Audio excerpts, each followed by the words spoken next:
Hello, guys. Welcome to another exclusive interview with none other than UFC fighter Kevin Lee. So, let's start with our interview. So, you are heading to the UFC once again at UFC 76. So, what is your next fight and how are you preparing for it? Yeah, I'm getting ready for this Saturday, July 1st. I'm prepared. I'm fighting a very tough challenger, a guy who is undefeated in the UFC. His name is Hinat. He's a very strong wrestler, but I'm prepared wherever the fight goes, and I'll be strong everywhere. Okay, so previously you were in the Eagle FC. So, how was your experience Mhm. in the Eagle FC? It was great. It was great for me to mend ties with Khabib Nurmagomedov. We were kind of rivals for a long time, but I think we were able to reach a point of respect between each other. So the best thing about working with Eagle was mending a relationship with Khabib, and kind of showing my improvement as a man and my improvement as a person. Uh, that I'm pretty proud of, but it's time for me to go back to the UFC. I could tell that the best fighters in the world are in the UFC.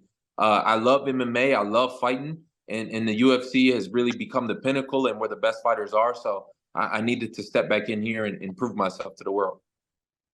So, how do you think about Khabib as a fight promoter? You mean as a fighter or as a As a fight promoter, like comparative to Dana White?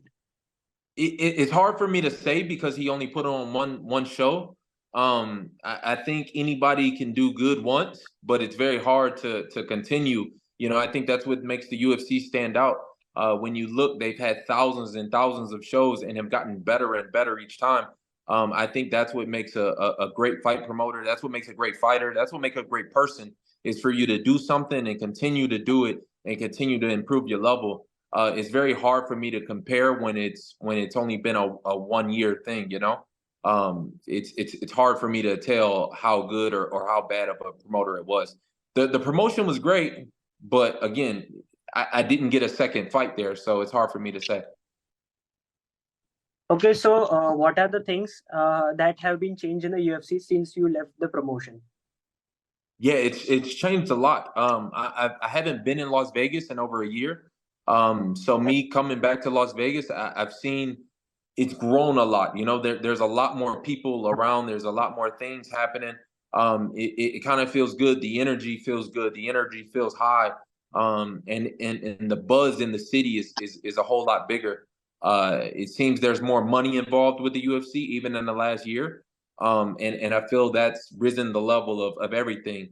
And I'm excited to throw my name back in the hat. It almost feels like, even though I have 18 UFC fights, I've fought multiple world champions, I've fought at the highest level, I've fought in for a world title before. It almost feels like I'm making my UFC debut all over again, and that's pretty exciting.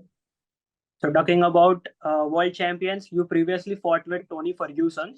So how was your experience fighting Tony Ferguson? Because it was a high stakes match and you did your best in that bout. So what went wrong in that fight? There was a lot in that fight that I can look back on and learn from. I think he used his experience against me. I think I wasn't calm. I wasn't relaxed in the moment. And I think those are things that I've learned from and I'm gonna improve on. We can't go back in time. We can't change the past. We can't say, well, what if this, what if that had happened? If anything, I can just learn from the mistakes and I can make them better. And I think that's what I'll do this next time around in my next title fight. I'm not leaving the UFC until I get a title fight. Okay, so previously you competed in the lightweight division and now you are in Yep. the welterweight division. So how difference is between that lightweight and welterweight? So how do you make your progress in the welterweight now? Yeah, it's given me the opportunity to grow. It's given me the opportunity to get stronger, especially coming off my knee surgeries. My last fight in the UFC, I came back quick off of a knee surgery, and I didn't really let myself build up my strength. So I think me fully growing into a welterweight frame has really built up my strength, and I've been working at Kill Cliff FC for this fight with a lot of the top welterweights. It's maybe 10 or 15 UFC welterweights. guys like Kamaru Usman, Li Jingliang. It's so many Ian Gary. It's so many top guys that I'm used to moving around with a welterweight frame and a welterweight body. And I think that'll make the big difference on Saturday. You'll see, I think people will eventually forget that I was a lightweight.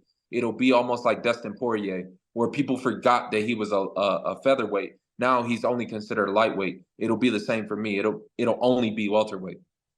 Okay, talking about the lightweight, so you know about the big fight which has been remote to happen. It is Conor McGregor versus Michael Chandler. So do you think it will happen in the future because there are some doubts about it? Yeah, there are doubts, but I think it'll happen. Michael Chandler is a teammate of mine. So obviously I'm rooting for him. I think he's gonna win the fight if it happens. But with Conor McGregor, you never really know. I think it's a lot of head games being played. I think he wants to play mind games and tell him he's not fighting so that he doesn't prepare. But with us and our team, we're smart enough to know these mind games, and I think Chandler is going to prepare like he's getting ready to fight, even without a contract signed. I think a lot of it is just mind games, which you have to give it to McGregor. He's very good at the art of war and the art of mental warfare and mind games. So I think that's what's going on. Okay, we are coming into the interview now. So the another question is heading into the welterweight division. We have some big fighters like Leon Edwards, Kamaru Usman, Kamzat, Gilbert Burns. So Yeah. who do you think you should be fighting first as in the top five fighters?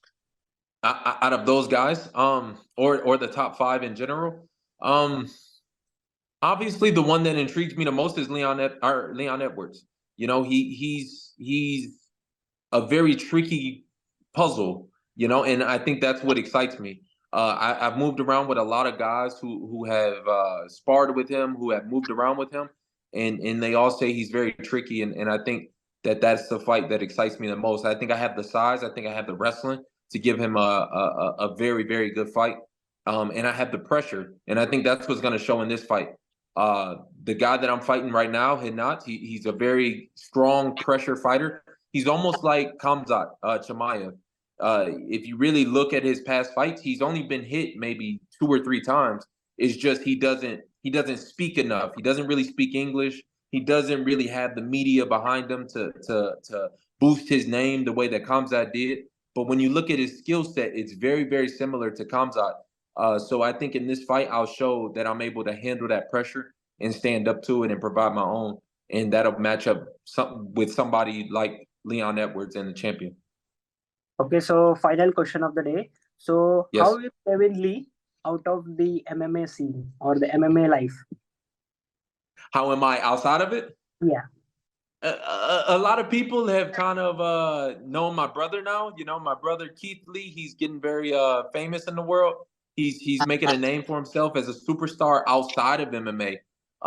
And we have very similar personalities. So for anyone who's watching this, who's a fan of my brother, then you'll kind of know how I am outside of fighting. I hope that in my next go around and my next stint in the UFC like this, I can show the real me and not be so braggadocious as I've been in the past.